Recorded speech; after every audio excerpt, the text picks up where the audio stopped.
దేవునికి స్తోత్రములు. దేవుని నామం పరిశుద్ధపరచబడును గాక. ఈ అవకాశం ఇచ్చినటువంటి దేవాది దేవునికి, ఇక్కడ కూడి ఉన్న సంఘస్థులందరికీ, ఈ కార్యక్రమాన్ని ఎవరైతే వీక్షిస్తున్నారో వారందరికీ కూడా యేసుక్రీస్తు నామం పేరిట హృదయపూర్వక వందనం తెలియపరుస్తున్నానండి. దేవుని యొక్క మహాకృపను బట్టి గడిచిన దినములన్నీ కూడా దేవాది దేవుడు తోడుగా నడిపించి ఉన్నాడండి. అలాగే ఇక క్రీస్తు కృపా ప్రార్థనా మందిరంలో ఇక సంఘ క్షేమ అభివృద్ధి నిమిత్తం, నూతన ఆత్మల రక్షణ నిమిత్తం కూడా 21 రోజులు ఉపవాస ప్రార్థన కుడికలు ప్రారంభించడం జరిగిందండి. ఇక ప్రార్థనా కుడికల్లో గడిచిన దినముల దగ్గర నుంచి కూడా దేవాది దేవుడు ప్రతి ఒక్కరి జీవితాల్లో, ప్రతి కుటుంబాల్లో కూడా మంచి విజయాన్ని సమకూరుస్తున్నాడండి. ఇక ప్రార్థన ప్రారంభించిన దగ్గర నుంచి కూడా కొన్ని కుటుంబాల్లో కూడా దేవాది దేవుడు విడుదలను సమకూర్చాడు. అలాగే ఈరోజు 14వ రోజు ఉపవాస ఆరాధన కొడుకులోకి రావడానికి దేవుడు ఎంతో సహాయం సమకూర్చాడండి. గడిచిన 13 రోజులు దేవుడు సహాయం సమకూర్చాడు. అలాగే వాళ్ళ యొక్క ఆరోగ్యం విధానంలో ఎవరైతే ఫాస్టింగ్ ఉంటున్నారో వాళ్ళందరికీ కూడా దేవుడు మంచి ఆరోగ్యాన్ని సమకూరుస్తున్నాడు. అలాగే ఫాస్టింగ్ ఉండి ఉపవాసం ఉండి చక్కగా ప్రార్థన చేస్తున్నారు. దేవుని ద్వారా మంచి సమాధానాన్ని దేవుని ద్వారా పొందుకోగలుగుతున్నారండి. ఇదంతా కూడా దేవుని చిత్తానుసారంగా జరుగుతుందండి. అలాగే ఈరోజు 14వ రోజు మనం ప్రవేశించడానికి దేవుడు ఎంతో సహాయం చేసి ఉన్నాడండి. అయితే ఇక 14వ రోజు జరుగుతున్నటువంటి ఇక ప్రార్థనా కుడికలో మన ఇప్పుడు వాక్య విభాగంలో దేవాది దేవుడు మనతో మాట్లాడాలని చెప్పి, అయ్యా ఈరోజు నీవు నాతో మాట్లాడను తండ్రి, నా కుటుంబంకి ఎటువంటి వాక్యం కావాలో, అయ్యా నా జీవితం నేను సరి చేసుకోవడానికి ఎటువంటి వాక్యమైనటువంటి ఆత్మీయ ఆహారం కావాలో నీ యొక్క దాసుడి ద్వారా నాతో మాట్లాడండి తండ్రి అని చెప్పి ప్రతి ఒక్కరూ కూడా ప్రార్థనాపూర్వకంగా దేవుని యొక్క సన్నిధిలో అడగాలండి. దేవుని మనం అడగాలి, అయ్యా నువ్వు నాతో మాట్లాడు తండ్రి అని ప్రతి ఒక్కరూ కూడా అడగాలి. కాబట్టి మనమందరం కూడా వాక్య భాగంలోకి వెళ్ళే ముందు అందరూ కూడా కళ్ళు మూసుకున్నట్టయితే చిన్న ప్రార్థన మనం చేసుకుందాం. దయచేసి అందరూ కూడా కళ్ళు మూసుకోవాల్సిందిగా కోరుచున్నాను. తండ్రి, కుమార, పరిశుద్ధాత్మ, త్రిలేక దేవ, యేసయ్యా నీకు వందనాలు, నీకు స్తోత్రాలు తండ్రి. వేలాది దూతల చేత పరిశుద్ధుడు పరిశుద్ధుడు అని పిలువబడుతున్నట్టు మహోన్నతమైన వాడా నీకు వందనాలు, నీకు స్తోత్రాలయ్యా. అయా నిశ్చితానుసారంగా తండ్రి జరుగుతున్నటువంటి తండ్రి 21 రోజుల ఉపవాస ప్రార్థనా కుడికలో అయ్యా 13వ రోజు జరుగుతున్నటువంటి ప్రార్థనా కుడికలో అయ్యా నీకు వాక్యమును అందించడానికి నీవు నాకు ఇచ్చిన అవకాశాన్ని బట్టి నీకు వందనాలు, నీకు స్తోత్రాలు తండ్రి. అయ్యా నాయనా ఇక వాక్యమును బోధించుచున్నప్పుడు తండ్రి నీ యొక్క పరిశుద్ధాత్మ యొక్క శక్తిని మాకు అనుగ్రహించండి నాయన. నీవిచ్చినటువంటి పరిశుద్ధాత్మని శక్తి ద్వారా మాత్రమే నాయన యేసయ్య నేను ఇక్కడ మాట్లాడాలి తండ్రి. నేను కాదు తండ్రి మాట్లాడేది, మీరే నాతో మాట్లాడించండి తండ్రి. ఇక్కడ కూడి ఉన్న వారందరికీ, ఈ కార్యక్రమాన్ని ఎవరైతే వీక్షిస్తున్నారో వారందరికీ తండ్రి వాక్యము అనేటువంటి జీవాహారం ఎటువంటిది కావాలో నీకు దాసులను అభిషేకించి తండ్రి అటువంటి వాక్యము మాకు అనుగ్రహించండి తండ్రి. నీకు వందనాలు, నీకు స్తోత్రాలు తండ్రి. ఎవరెవరైతే వాక్యముని వింటున్నారో తండ్రి వారు వాక్యముని విని వాక్యం ప్రకారం నడుచుకునే సహాయం చేయండి తండ్రి. విన్నటువంటి వాక్యము తండ్రి, వాక్యం ద్వారా వారు నడవడం వల్ల తండ్రి వారి జీవితం ఫలించడానికి సహాయం సమకూర్చండి తండ్రి. నీకు వందనాలు, నీకు స్తోత్రాలు తండ్రి. అయా ఈ కార్యక్రమంలో అంతా కూడా నేను ప్రారంభం నుంచి చివరి వరకు మీ సహాయాన్ని మాకు సమకూర్చి నడిపించమని మీ ప్రియకుమారుడు మా రక్షకుడు అయినటువంటి యేసుక్రీస్తు వారి దివ్యనామమున కోరి బతిమిలాడి వేడుకొనుచున్న మా పరమ తండ్రి. ఆమేన్, ఆమేన్, ఆమేన్, ఆమేన్. దయచేసి అందరం కూడా ప్రార్థనాపూర్వకంగా దేవుని యొక్క సన్నిధిలో కూర్చోండి. ఎందుకంటే ప్రార్థనాపూర్వకంగా దేవుని యొక్క సన్నిధిలో కూర్చోవాలి. ఎందుకంటే మనం కూర్చున్నది ఎక్కడండి? దేవుని యొక్క సన్నిధిలో మనం కూర్చున్నామండి. ఆయన యొక్క సన్నిధిలో గొప్ప బలం ఉంటుంది. ఎందుకంటే ఆయన సన్నిధిలో మహిమ ఉంటుంది. ఆయన యొక్క సన్నిధిలో గొప్ప ప్రభావం ఉంటుందండి. ఆ దేవుని యొక్క మహిమ ఉన్నప్పుడు చక్కగా మన జీవితానికి, మన కుటుంబంను సరి చేసుకోవటానికి, మన కుటుంబంను ముందుకు వెళ్ళడానికి ఎటువంటి వాక్యము కావాలో దేవుడు అటువంటి వాక్యాన్ని మనకు అనుగ్రహిస్తాడండి. ప్రతి ఒక్కరు కూడా ప్రార్థనాపూర్వకంగా కూర్చోవలసిందిగా కోరుచున్నాను. మన వాక్య భాగంలోకి వెళ్దాం. యోహాను సువార్త 5వ అధ్యాయము 1వ వచనం నుండి 9వ వచనం వరకు మనం చదువుకుందాం. యోహాను సువార్త 5వ అధ్యాయము 1వ వచనం నుండి 9వ వచనం వరకు మనం చదువుకుందామండి. నేను చదువుతున్నానని మీరందరూ జాగ్రత్తగా గమనించండి. అటు తర్వాత యూదుల పండగ ఒకటి వచ్చెను. కనుక యేసు యెరూషలేమునకు వెళ్ళెను. యెరూషలేములో గొర్రెల ద్వారము దగ్గర హెబ్రీ భాషలో బేతస్తా అనబడిన ఒక కోనేరు కలదు. దానికి 5 మంటపములు కలవు. ఆయా సమయములకు దేవదూత కోనేటిలో దిగి నీళ్లు కదిలించుట కలదు. నీరు కదిలింపబడిన పిమ్మట మొదట ఎవడు దిగునో వాడు ఎట్టి వ్యాధి గలవాడైనను బాగుపడును. కనుక ఆ మంటపములలో రోగులు, గ్రుడ్డివారు, కుంటివారు, ఓచకాలు చేతులు కలవారు గుంపులుగా పడి ఉండిరి. అక్కడ 38 ఏండ్ల నుండి వ్యాధి గల ఒక మనుష్యుడు ఉండెను. యేసు వాడు పడి ఉండుట చూచి వాడప్పటికి బహుకాలం నుండి ఆ స్థితిలో ఉన్నాడని ఎరిగి, స్వస్థపడకోరుచున్నావా అని వారిని అడగగా, ఆ రోగి, అయ్యా, నీళ్లు కదిలింపబడినప్పుడు నన్ను కోనోటిలోనికి దించుటకు నాకు ఎవడనూ లేడు గనుక నేను వచ్చినంతలో మరి ఒకడు నాకంటే ముందుగా దిగునని ఆయనకు ఉత్తరమిచ్చెను. యేసు, నీవు లేచి నీ పరిపెత్తుకుని నడుమని వానితో చెప్పగా వెంటనే వాడు స్వస్థత నొంది తన పరిపెత్తుకుని నడిచెను. ఆమేన్. ప్రియమైన వారలారా, ఈ యొక్క వాక్యం మనం గమనించినట్టయితే యేసు ప్రభువు వారు పరిచర్య చేస్తున్న సమయంలో ఒక బేతస్తా అనేటువంటి కోనేటి దగ్గర నడిచండి ఒక వ్యాధిగ్రస్తుడు ఉన్నాడు. ఆ వ్యాధిగ్రస్తుడిని దేవాది దేవుడు గొప్పగా దేవుని యొక్క మాట ద్వారా స్వస్థపరచడం అనేది జరిగిందండి. ప్రియమైన దేవుని బిడ్డ, ఆయన యొక్క మాట, కేవలం ఆయన యొక్క నోటి మాట ద్వారానే అతనికి ఉన్నటువంటి వ్యాధంతా కూడా పూర్తిగా తొలగిపోవడం అనేది జరిగిందండి. మంచి స్వస్థపరచబడడం అనేది జరిగింది. అతను చక్కగా, అతనుకున్నటువంటి జబ్బంతా పోయింది, చక్కగా లేచి వెళ్ళిపోవడం అనేది జరిగిందండి. ప్రియమైన దేవుని బిడ్డ, ఈరోజు దేవాది దేవుడు మనందరితో కూడా సూటిగా మాట్లాడుతున్నాడండి. మనము ఎవరి మీద ఆధారపడి ఉంటున్నాం, మనము సేవించే దేవుడు ఎటువంటి వాడు అని చెప్పి మనం ఒక్కసారి మనం ఏం చేయాలంటే అండి, మనల్ని మనం పరీక్షించుకోవాలండి. ప్రియమైన దేవుని బిడ్డ, మనము ఒక వస్తువును మనం కొంటున్నాం అనుకోండి, ఆ వస్తువుకి ఎక్స్పైరీ డేట్ ఉందా లేదా మంచి క్వాలిటీయా లేదనుకుంటే అది ఎన్ని సంవత్సరాలు గ్యారంటీ ఇచ్చారు, దాన్ని తయారు చేసిన కంపెనీకి మంచి సర్టిఫికేట్స్ అన్నీ ఉన్నాయా అని మనం గమనిస్తూ ఉంటుంటామండి, మనం ఆలోచన చేస్తుంటామండి. ప్రియమైన దేని బట్టి ఈరోజు మనం అందరము కూడా మనం ఆరాధించుతున్న దేవుడు, మనం సేవించుతున్న దేవుడు ఆయన ఎటువంటి వాడు? ఆయన మహత్యములు చేసేటటువంటి వాడా? ఆయన స్వస్థనిచ్చేటటువంటి వాడా? ఆయన మన జీవితాల్లో అద్భుత కార్యాలు చేసేటటువంటి వాడా? లేదంటే మనకు రక్షణ భాగ్యాన్ని ఇచ్చి మన అందరినీ కూడా నిత్యము కాపాడుచున్నవాడా?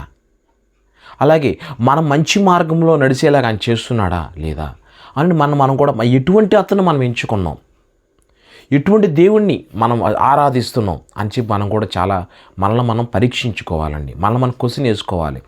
చూడండి, మన పిల్లల్ని స్కూల్స్లో జాయిన్ చేసేటప్పుడు కూడా ఆ స్కూల్ స్టడీ బాగుందా లేదా, ఆ స్కూల్లో పర్సంటేజ్ ఏ విధంగా ఉంటుంది, ఉత్తీర్ణత శాతం అని చెప్పి మనం అబ్జర్వ్ చేసి మన పిల్లలు స్కూల్లో జాయిన్ చేస్తుంటామండి. అలాగే హాస్పిటల్స్లో కూడా మనం వెళ్ళినప్పుడు కూడా ఈ హాస్పిటల్లోకి వెళ్తే నాకున్నటువంటి అస్వస్థత అంతా కూడా పూర్తిగా నయం అవుతుందా లేదనుకుంటే డబ్బులు వృధా అవుతాయి, వైద్యం సరిగా ఉండదు అనుకుంటాం కదా. అలాగే మనం ఎంచుకుంటాం ప్రతి విషయంలో, ఫుడ్ విషయంలో, ఆరోగ్యం విషయంలో, విద్య విషయంలో, అన్ని వాహనాల విషయం, అన్నింటిలో కూడా మనం నెంబర్ 1 క్వాలిటీ మెయింటైన్ చేయాలని ఒక ఆలోచన చేస్తుంటామండి. అలాగే మనం సేవించుచున్న దేవుడు, మనం ఆరాధించుచున్న దేవుడు గొప్ప రోషము కలిగినటువంటి వాడండి. ఆయన యథార్థవంతుడు, ఆయన జీవము కలిగినటువంటి వాడండి. ఆయన మనందరిపై ప్రేమను చూపించేటటువంటి వాడండి, మనపై దయను చూపించేటటువంటి వాడండి, మనపై కరుణను చూపించేటటువంటి వాడండి. చూడండి, ప్రేమను చూపించే విషయంలో అండి తల్లిదండ్రుల కన్నా ఇంకా ఎక్కువగా ఆయన మనం ప్రేమించేటటువంటి వాడు. కాబట్టి అండి, నీ కోసం, నా కోసం, మనందరి కోసం కూడా ఆయన శిలువలో ప్రాణాలు అర్పించాడండి. ప్రియమైన దేవుని బిడ్డ, ప్రియ సంగమాన్ని ప్రతిసారి చెప్తూ ఉంటానండి. ఎందుకంటే మనం ఆరాధించుతున్న దేవుడి గురించి మనకు తెలియాలండి. ఎందుకంటే మనం ఆరాధించుతున్న దేవుడి గురించి పూర్తిగా మనం తెలియాలి, మనం సేవించుతున్న దేవుడి గురించి పూర్తిగా మనకు తెలియాలండి. మనకు తెలిసినప్పుడే, మనం ఆరాధించుతున్న దేవుడి గొప్పతనం మనకు తెలిసినప్పుడే మనం ఎదుటివారికి చెప్పగలుగుతామండి. చాలామంది అంటుంటారు, నేను వాడుచున్నటువంటి బ్రాండెడ్ మెటీరియల్ వాడుచున్నాను అంటారు. అంటే ఏమిటనంటే చాలామంది అంటారు, ఓ ఆ బ్రాండ్లో చాలా అది ఇన్ని సంవత్సరాల గ్యారంటీ ఉంది, ఆ మెటీరియల్ ఎంత క్వాలిటీగా ఉంటుంది అని చెప్పి చాలా చెప్తూ ఉంటారు కొన్ని ఐటమ్స్ని బట్టి అందరూ కూడా. అలాగే ఈరోజు మన దేవుడు గొప్ప దేవుడు అని చెప్పగలగాలండి. చూడండి, ఇక్కడ యేసు ప్రభు వారి గురించి మనం చెప్పినట్టయితే అక్కడ బేతస్తా అని కోనేరు ఉందండి. అక్కడ ఆ యూదుల పండగ ఒకటి వచ్చాను. యేసు యెరూషలేముకు వచ్చారండి. అయితే యెరూషలేములో అక్కడ గొర్రెల ద్వారం దగ్గర అక్కడ బేతస్తా అనబడిన ఒక కోనేరు ఉందండి. దానికి 5 మంటపములు కలవు. ఆ కోనేరుకి 5 రకములుగా ద్వారములు ఉన్నాయి. ఆయా సమయములకు దేవదూత కోనేటిలో దిగి నీళ్లు కదిలించుట కలదండి. చూడండి, దేవదూత వస్తుంది, వచ్చి ఆ కోనేటిలో ఉన్న నీళ్ళని కదిలిస్తుందండి. ఆ నీళ్లు ఎప్పుడైతే కదులుతున్నాయో అప్పుడు ఆ దేవదూత వచ్చి ఆ నీళ్లు కదులుతూ ఉన్నాయో కరెక్ట్గా అదే సమయంలో ఎవరెవరైతే అస్వస్థతో ఉన్నారో వారందరూ కూడా అదే సమయంలో కోనేటిది దిగితే వాళ్ళు స్వస్థత పొందుతున్నారండి. అయితే ఆ విషయాన్ని గమనించినటువంటి ఒక వ్యక్తి 38 సంవత్సరాల నుంచి అండి ఎదురు చూస్తున్నాడండి. చూడండి, 38 సంవత్సరాల నుంచి ఎదురు చూస్తున్నాడండి. ప్రియమైన దేవుని బిడ్డ, ఈరోజు దేవాది దేవుడు మనతో ఏమని తెలియపరుస్తున్నాడంటే, ఆ వ్యాధిగ్రస్తుడు 38 సంవత్సరాల నుంచి ఎదురు చూస్తున్నాడు. అతనికి విడుదల లేక, అతనికి వ్యాధికి నయం కాక ఎదురు చూస్తున్నాడు. ఇంకా కోనేరు దగ్గర దేవదూతలు వస్తే ఆ నీరుని కదుపుతున్నారు. ఆ సమయంలో ఇక అందరూ స్వస్థత నొందుతున్నారు. గురుడి వారు వస్తున్నారు, మోగవారు వస్తున్నారు, చెవిటి వారు వస్తున్నారు, అందరూ స్వస్థత నొందుతున్నారు. కానీ ఈ వ్యాధి గల అతను కూర్చుని లేగలేకపోతున్నాడు. కరెక్ట్గా అదే సమయానికి ఆ దేవదూత కొద్దిసేపు ఇలా నీరుని కదిపి వెళ్ళిపోతుంది. ఆ స్పాట్లో ఉన్నటువంటి వారే వెళ్తున్నారు, నయం అవుతున్నారు, వస్తున్నారు. కానీ ఇతను వెళ్ళలేకపోతున్నాడండి. ప్రియమైన దేవుని బిడ్డ, అక్కడ ఉన్నటువంటి వారందరూ కూడా ఆ యొక్క కోనేరు నీటిలోకి దిగిన తర్వాతే స్వస్థత వస్తుందండి. కానీ యేసు ప్రభువారు ఏమని చెప్తున్నారంటే, ఆయన యొక్క మాటలోనే స్వస్థత ఉందండి. ఆయన వచ్చి నువ్వు లెగు అంటే అక్కడ లెగడం అనేది జరుగుతుందండి. ఆయన చెయ్యి పట్టుకుని నువ్వు లెగు అంటే చక్కగా ప్రభువుని నిద్రించిన మరణించిన వారు కూడా లెగడం అనేది జరుగుతుందండి. ప్రియమైనది అనమాట. ఆయన పరిశుద్ధుడండి. ఆయన యొక్క నోటి మాటలో స్వస్థత ఉందండి.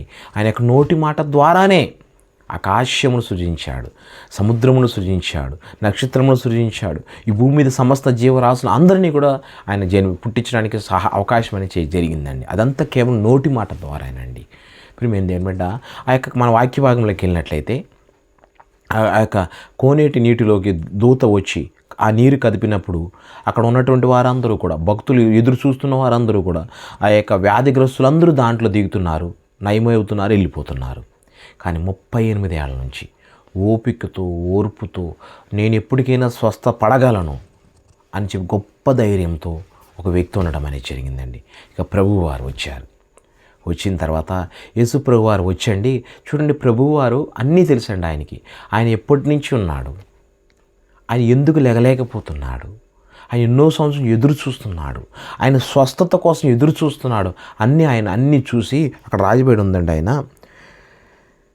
యేసు వాడి పడి ఉండుట చూచి వాడు అప్పటికి బహుకాలము నుండి ఆ స్థితిలో ఉన్నాడని ఎరిగి, ఏమండి ప్రభువారికి తెలియదా? సమస్తము తెలుసండి ఆయనకి. కానీ ఏ కార్యం మన జీవితంలో నెరవేరాలన్నా, ఏ కార్యం మన జీవితంలో జరగాలన్నా, మన జీవితంలో విజయాన్ని మనం పొందుకోవాలన్నా కూడా మన దేవుని యొక్క చిత్తానుసారంగా జరగాలండి. ప్రియమైనది దేవుని బిడ్డ, ఇక్కడ చూడండి, గమనించినట్టయితే ఇక్కడ బహుకాలము నుండి ఈయన పడి ఉండుట చూసి ఈ స్థితిలో ఉన్నాడని ఎరిగి స్వస్థపడగోరుచున్నావా అని ఆయన అడగగా, చూడండి, యేసు ప్రభువారే ఆ వ్యాధిగ్రస్తుడి దగ్గరికి వచ్చి నువ్వు స్వస్థపడగోరుచున్నావా అని అడిగాడంటండి. చూడండి ఎంత ఇదండి. అక్కడ లైన్లో నిలబడాల్సిన బాధ లేదు. అక్కడికి వెళ్ళి ఆ దూత వస్తున్నప్పుడు ఎప్పుడు వస్తుందా, ఎప్పుడు వెళ్తుందా అని చూడవలసిన బాధ లేదు. ఆ కోనుడు దిగాల్సిన బాధ లేదు. ఏమీ లేకుండా చక్కగా యేసయ్య దగ్గరికి వచ్చి ఆ వ్యాధిగ్రస్తుతోటి నువ్వు స్వస్థపడగోరుచున్నావా అంటున్నాడు. ఎంత సింపుల్గా ఉందండి. ఈ మాటల కోసం 38 సంవత్సరాల నుంచి ఎదురు చూస్తున్నాడండి అతనండి, వ్యాధిగ్రస్తుడండి. అసలు ఆ విషయం యేసు ప్రభు వారు వచ్చి ఆయన అడిగితే అది ఎంత ఆనందపడి ఉంటాడండి. ప్రియమైన దేవుని బిడ్డ, ఈరోజు మన దేవుడు మనతో కూడా అదే అడుగుతున్నాడండి. ప్రియ సంగమా, ఈరోజు కార్యక్రమాన్ని చూస్తున్న వారందరికీ కూడా మన దేవుడు ఏం చెప్తున్నాడంటే, మన దేవుడికి మధ్యవర్తులని ఎవరూ లేరండి.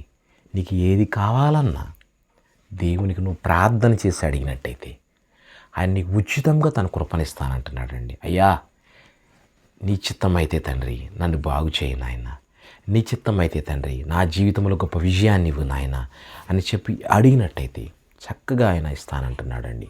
ఆయన దేవుని చిత్తానుసారం సమకూరుస్తాడండి.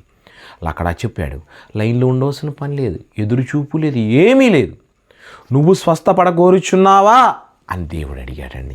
చూడండి, అక్కడ ఆ మనుషుడు అన్నాడు, అయ్యా, నీళ్లు కదిలింపబడినప్పుడు నన్ను కోనేటిలోనికి దించుటకు నాకు ఎవ్వడూ లేడు కనుక నేను వచ్చినంతలో మరియొకడు నాకంటే ముందుగా దిగినని ఆయనకు ఉత్తరం ఇచ్చాను. యేసు, నీవు లేచి నీ పరిపెత్తుకొని నడుమని వానితో చెప్పాడంటండి. చూసారండి, ఎప్పుడైతే తనకున్న బాధని అతను చెప్పాడో, అయ్యా నేను లెగలేకపోతున్నానయ్యా, నేను 38 సంవత్సరాల నుంచి ఇదే పనిలో ఉన్నా, జనాలు వస్తున్నారు వెళ్తున్నారు, మంచిగా నయమవుతున్నారు వెళ్తున్నారు, కానీ అయ్యా నేను చూస్తున్నాను తండ్రి, నేను ఏదో ఒక రోజు నేను బాగవుతాను, ఏదో ఒక రోజు నేను స్వస్థపడుతాను, ఏదో ఒక రోజు నేను మంచిగా అవ్వగలుగుతాను అని చెప్పి ఎదురు చూస్తున్నాను అయ్యా అన్నాడు. అప్పుడు ప్రభువారు ఏమన్నారంటే, నీవు లేచి నీ పరుపెత్తుకొని నడువు అని వానితో చెప్పాడంటండి. చూసారండి, పడి ఉన్న నిన్ను దేవాది దేవుడు ఈరోజు నిన్ను లెగమంటున్నాడండి. నువ్వు లేచిన తర్వాత నిన్ను పరిగెత్తు అని అంటున్నాడండి. ప్రియమేంద్ర, నువ్వు పరుపును తీసుకుని నడువు అని చెప్తున్నాడండి. ప్రియమేంద్ర బిడ్డ, నువ్వు నడవకుండా అక్కడే స్టాప్ అయిపోయి ఉన్నావేమో, నువ్వు లెగలేకుండా అలా కూర్చుని ఉన్నావేమో. ప్రియమేంద్ర బిడ్డ, ఈరోజు నువ్వు గోతులో పడి ఉన్నావేమో, ఇక లెగలేననుకున్నావేమో, ఇక నా పరిస్థితి అయిపోయింది అనుకుంటున్నావేమో. నా దేవుడు ఈరోజు నీకు తెలియపరుస్తున్నాడు. ఆయన ఏమైతే చెప్తున్నాడంటే, నువ్వు లేచి నీ సామాన్లు తీసుకుని నువ్వు నడువు అని చెప్తున్నాడండి. చక్కగా ప్రభువారు ఏ విధంగా చెప్పాడో ఆ మాటల యందు విశ్వాసం ఉంచి చక్కగా ఆ యొక్క వ్యాధిగ్రస్తుడండి లేచి వెంటనే వాడు వెళ్ళినప్పుడు వాడు అతను స్వస్థతను ఉంది, తన పరుపుని ఎత్తుకుని వెళ్ళిండని చెప్పానండి. ప్రియమైన దేవుని బిడ్డ, 38 సంవత్సరాల నుంచి నడవలేని స్థితిలో ఉన్నాడు, లెగలేని స్థితిలో ఉన్న ఒక వ్యక్తి జీవితంలో దేవాది దేవుడు ఈరోజు బాగు చేశాడండి. కేవలం నోటి మాట ద్వారానండి. ప్రియమైన దేవుని బిడ్డ, నీకు ఏ సమస్య ఉన్నా, ఎటువంటి విడుదల కావాలన్నా, ఎటువంటి సంఖ్యలలో నుంచి నువ్వు చిక్కుకొని ఉన్నా కానీ మనం అందరం కూడా దేవుణ్ణి అడగాలండి. యేసయ్యను అడిగినట్టయితే ఆయన మనపై ప్రేమను చూపించేటటువంటి వాడు, ఆయన మనపై దయను చూపించేటటువంటి వాడు, ఆయన మనపై కరుణను చూపించేటటువంటి వాడు. ఆయనకు అసాధ్యం అనేదండి ఏమీ లేదండి. ప్రతి విషయంలో కూడా ఆయన మనకి ఏమంటున్నాడంటే స్వస్థతనిస్తానంటున్నాడు, ఆయన మనకి మంచి మార్గములు చూపిస్తానంటున్నాడు, ఆయన మనకు మంచి విజయాలను సమకూరుస్తానంటున్నాడు, ఆయన మన జీవితాన్ని బాగు చేస్తానంటున్నాడు. మలినమై ఉన్నావేమో, నిన్ను తన అద్భుతమైన తన రక్తంలో కడిగి పరిశుద్ధునిగా నేను చేస్తానంటున్నాడు. ప్రియమైన దేవుని బిడ్డ, 38 సంవత్సరం నుంచి వ్యాధితో బాధపడుతున్నటువంటి వ్యక్తి కేవలం యేసు ప్రభు యొక్క మాట ద్వారా స్వస్థతను అందాడు. చూడండి ఎంత గొప్ప అద్భుతం అండి. ఈరోజు దేవాది దేవుడు నువ్వు ఎంత సమస్య ఉన్నా, ఎంత విడుదల కావాలన్నా, ఎన్ని సమస్యలున్నా, ఎంతో చెప్పుకునే పరిస్థితిలో నువ్వు ఉన్నావేమో, ఎంత బలహీనపడి ఉన్నావేమో, ఈ రాత్రి నా దేవుడు నిన్ను బాగు చేయబోతున్నాడు. ప్రియమైన దేవుని బిడ్డ, నువ్వు బాగుపడాలనుకుంటున్నావు దేవుని ద్వారా నా జీవితంలో విజయాన్ని పొందుకోవాలను అనుకున్నట్టయితే నువ్వు దేవుని యందు విశ్వాసం ఉంచి ఆయన యందు విధేయత కలిగి ఆయన తగ్గి మనసు ప్రార్థన చేసినట్టయితే, అయ్యా నీవే నా రక్షకుడివి తండ్రి, అయ్యా నీ బాటలో నేను నడుస్తాను తండ్రి, నీ మార్గంలో నేను నడుస్తాను తండ్రి, నీ ఆజ్ఞలకు నేను లోబడి ఉంటాను అయ్యా అని చెప్పి దేవుని ఎదురు తీర్మానం చేసుకున్నట్టయితే ఈ రాత్రి దేవాది దేవుడు నీ జీవితంలో గొప్ప విజయాన్ని ఇవ్వబోతున్నాడు, గొప్ప ఆశీర్వాదాన్ని ఇవ్వబోతున్నాడు, గొప్ప దీవింపు నీకు ఇవ్వబోతున్నాడు, గొప్పగా నిన్ను అభివృద్ధిపరచబోతున్నాడు, గొప్పగా నిన్ను చేస్తున్నాడు, ఫలించాలని ఎదురు చూస్తున్నాడు. కాబట్టి ప్రతి ఒక్కరము కూడా ఆయనకి మనం లోబడి ఉన్నట్టయితే చక్కగా ఈయన యొక్క మాటలో అండి, ఎప్పుడైతే నువ్వు లేచి నడువు అన్నప్పుడండి, అయ్యా నేను 38 ఏళ్ళ నుంచి ఏడే పడి చచ్చాను, లేకలేకపోతున్నాను, ఇప్పుడు నీ ఎట్ట లెగుస్తానయా అని ఏమనలేదండి. యేసు రక్షకుడు, ఆయన ద్వారానే నాకు స్వస్థత కలుగుతుంది అని చెప్పాడు, అనుకున్నాడండి. ఆయన గొప్ప హృదయంలో గొప్పగా అనుకున్నాడు కాబట్టి ఆయన జీవితంలో గొప్ప విజయాన్ని పొందుకోవడం అనేది జరిగిందండి. ప్రియమైన దేవుని, ఈరోజు మనందరి జీవితాల్లో కూడా దేవాది దేవుడు గొప్ప అద్భుతాలు చేయబోతున్నాడు. కాబట్టి మనమందరం కూడా దేవునికి లోబడి, ఆయన ఆజ్ఞనికి లోబడి మనమందరం ప్రార్థన చేసినట్టయితే ఆ వ్యాధిగ్రస్తుడు ఏ విధంగా విజయాన్ని పొందుకోగలిగాడు, మనమందరం కూడా మన జీవితాల్లో గొప్ప విజయాన్ని పొందుకోగలుగుతామని చెప్పి దేవాది దేవుడు ఈ ఒక వాక్యం ద్వారా మనకు తెలియబరుస్తున్నాడు. దేవుడు ఈ వాక్యం దేవుడు దీవించి ఆశీర్వదించునుగాక. ఆమేన్, ఆమేన్, ఆమేన్. దయచేసి అందరూ కళ్ళు మూసుకున్నట్టయితే ప్రార్థన చేసుకుందాం. మహాపరిశుద్ధుడా, మహారక్షకుడా, నీ మహోత్సవం గురించి కరుణామనికి స్తోత్రం చెల్లించినామయ్యా. ప్రభువా నీకు వందనాలు తండ్రి, నీకు స్తోత్రాలు తండ్రి. నీ చిత్తానుసారంగా తండ్రి క్రీస్తు కృపా ప్రార్థనా మందిరంలో అయ్యా సంఘక్షేమ అభివృద్ధి నిమిత్తం నూతన ఆత్మల రక్షణార్థం తండ్రి 21 రోజులు ఉపవాస ప్రార్థనలు ప్రారంభించడం జరిగింది తండ్రి. నాయనా నీ చిత్తానుసారంగా తండ్రి 14వ రోజు తండ్రి ఉపవాస ఆరాధన ప్రార్థనా కొడుకులో తండ్రి మీరు మాతో మాట్లాడారు తండ్రి. నాయనా యేసయ్య, మేము ప్రభు లోకస్తుల మీద విశ్వాసం ఉంచుతున్నామేమో, నాయకుల మీద విశ్వాసం ఉంచుతున్నామేమో తండ్రి నాయనా, కానీ అది కాదు కానీ తండ్రి నీ మీద విశ్వాసం ఉంచాలని వాక్యం మాకు సెలవిచ్చారు తండ్రి. 38 సంవత్సరముల నుంచి ప్రభు వ్యాధిగ్రస్తుడు అతను స్వస్థత పొందుకోలేకపోతున్నాడయ్యా, అతను లెగలేకపోతున్నాడు, అసలు కనీసం లేచి నడవలేకపోతున్నాడయ్యా. కానీ ప్రభువారి కేవలం నోటి మాట ద్వారానే ప్రభు యేసయ్య అతనికి స్వస్థత అనేది రావడం జరిగింది తండ్రి. అయా ఈరోజు తండ్రి నాయన మేమందరం బలహీనంగా ఉన్నామేమో తండ్రి, మేము ఎక్కడున్న స్థితిలో అక్కడే ఉన్నామేమో, లెగలేకపోతున్నామేమో తండ్రి, ముందుకు వెళ్ళలేకపోతున్నామేమో అయ్యా మేము మీద ఆధారపడి ఉంటాం, నీ యందు విధేయత కలిగి ఉంటాం, నీకు ఆజ్ఞనికి లోపడి ఉంటాం, మేము తీర్మానం చేసుకుంటున్నాం అయ్యా మేము లేచి నిలబడి నడిచేలా మాకు సహాయం చేయండి తండ్రి. నీకు వందనాలు, నీకు స్తోత్రాలు. మాకున్నటువంటి విడుదల మా శ్రమల సంఖ్యలను తొలగించి తండ్రి విడుదల సమకూర్చండి తండ్రి. గొప్ప జీవితాల్లో గొప్ప ఆశ్చర్యకరమైన అద్భుతమైన కార్యం ప్రతి ఒక్కరి జీవితాల్లో చేయండి తండ్రి. ఇక్కడ కూడి ఉన్న ప్రతి ఒక్కరిని పేరున దీవించి ఆశీర్వదించండి తండ్రి. అయా ఈ కార్యక్రమాన్ని ఎవరైతే వీక్షిస్తున్నారో వారందరినీ కూడా నేను దీవించి ఆశీర్వదించండి తండ్రి. ఫలభరితమైన జీవితాన్ని అనుగ్రహించండి తండ్రి. ప్రతి ఒక్కరిని ఆశీర్వదించి సహాయం చేసి నడిపించమని మీ ప్రియకుమారుడు మా రక్షకుడు అయినటువంటి యేసుక్రీస్తు వారి దివ్యనామమున కోరి బతిమిలాడి వేడుకొనుచున్న మా పరమ తండ్రి. ఆమేన్, ఆమేన్, ఆమేన్, ఆమేన్. పరమ తండ్రి అయినటువంటి దేవుని ప్రేమ, ప్రభు అయినటువంటి యేసుక్రీస్తు వారి కృప, పరిశుద్ధాత్మ యొక్క అన్యోన్య సహవాసం, నిత్య సమాధానము, సంతోషము, ఆనందము ఇక్కడ కూడి ఉన్న వారందరికీ, సకల పరిశుద్ధులకు, సకల సంఘాలకు ప్రత్యేకంగా ఈరోజు వాక్యం విని వాక్యం ప్రకారం నేను నడవాలి అని ఎవరైతే తీర్మానం చేస్తున్న వారందరికీ ఇప్పుడు ఎల్లప్పుడూ ప్రభాకడ పర్యంతరం వరకు తోడే ఉండి ఆశీర్వదించునుగాక. ఆమేన్, ఆమేన్, ఆమేన్. అందరికీ వందనాలండి. Praise the lord. రేపటి కాల సమయమున జరుగుతున్న ప్రార్థనా కొడుకులో మనం కలుద్దామండి. అందరికీ వందనాలు. Praise the lord.